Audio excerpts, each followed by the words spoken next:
今日同大家分享一個蓮子百合花膠燉鮮奶。咁我哋材料有蓮子同百合啦。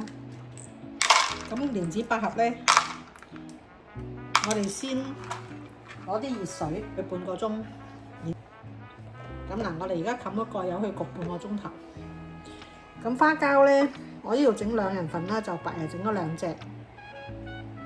咁咧我會放埋嗰個簡單製作花膠嗰個視頻落去啦，就俾大家參考嘅點樣整呢個花膠。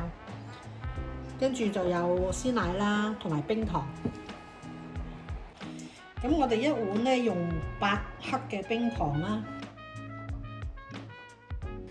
蓮子同百合咧都已經浸咗半個鐘啦。我哋睇到裏邊咧嗰啲蓮子有個心咧，我哋要搣咗佢。如果唔係咧，就會苦啦。咁搣晒之後咧，我哋就洗乾淨嗰啲蓮子同百合。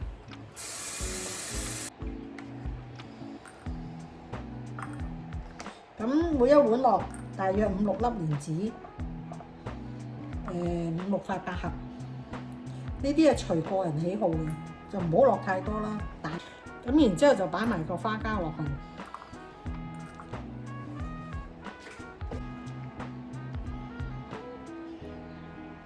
蓋過個花膠就得啦。然之後我哋就攞張保鮮紙冚住。我哋用牙籤咧喺上邊篤幾個窿。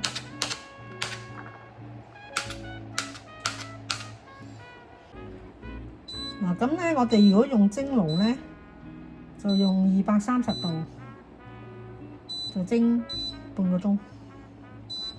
如果用明火咧，我哋就水滾計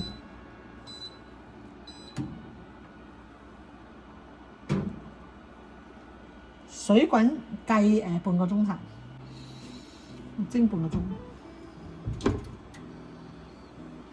咁而家我哋就燉咗半個鐘頭啦，完成啦。